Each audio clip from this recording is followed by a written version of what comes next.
Before having COVID, Simone Gavros was regularly hiking, dancing, and exercising. But 7 months after a mild infection, she can't do those things. Last Sunday, for example, I was vacuuming and I was so out of breath. I had to pause, breathe, and then that exhausted me for the entire day. While the vast majority of people with a mild case of COVID-19 recover within 2 weeks, recent studies estimate at least 10% are experiencing long or chronic symptoms. Doctors studying those patients now say they might know why. We think that there may be an autonomic dysregulation in some of these patients. Autonomic dysregulation means there's an imbalance. The body stops automatically regulating things like heart rate and blood pressure. Because of the COVID infection, it may not work the same way as it usually does. European researchers note long COVID symptoms, including fatigue, brain fog, and heart palpitations, resemble a common blood circulation disorder called POTS. Triggered by viruses, POTS is an abnormal increase in heart rate when a person moves from a reclining to a sitting or standing position.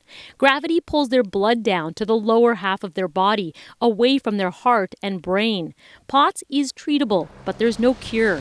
Okay, so everything is going smoothly here?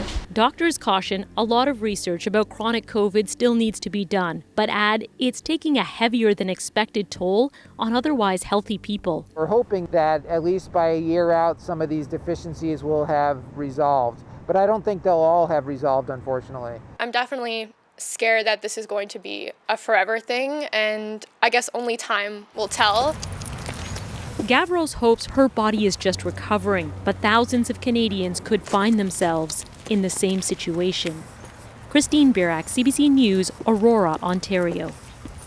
Now, I want to bring in emergency physician Dr. Taslim Nimji and infectious diseases specialist Dr. Isaac Bogosh. Dr. Nimji, maybe I'll start with you because I'm curious to know what you see firsthand when it comes to these really long, really slow recoveries.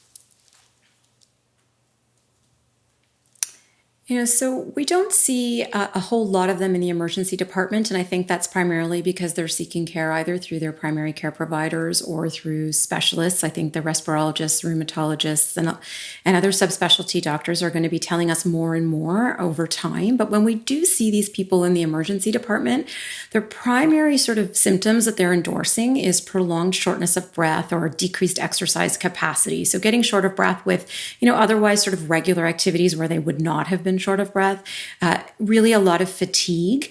And then there's brain fog. There are people that saying, that I was a lot sharper and I can sense a difference. Others might not see it, but I can feel that I'm not thinking as clearly or that I'm more forgetful. There are some that have some joint complaints, but I would say those are really the sort of the bulk of the symptoms that we're seeing from these people. And Dr. Bogosh, I can't help but think about when a vaccine finally rounds the corner. Would a vaccine help one of these so-called long haulers, either with their symptoms or help protect them against subsequent infection? Yeah, a vaccine wouldn't really help with the symptoms. I can't imagine it would do that. But certainly people that have had the infection and cleared the infection are certainly at risk for getting infected again. We certainly have some credible evidence that people have been reinfected. It's not entirely clear to what extent people are immune and for how long they have immunity after they've recovered from this infection. Certainly long haulers, as we're calling them, they certainly have symptoms, but it's not because they have a chronic viral infection that's causing those symptoms. There's residual symptoms, but it's not related to a virus being present in their body. So they're just like everyone else. They might be at risk for reinfection, and certainly a vaccine would be warranted in the vast majority of those individuals. All right, very good to know. Dr. Nimji, Dr. Bogosh, thank you.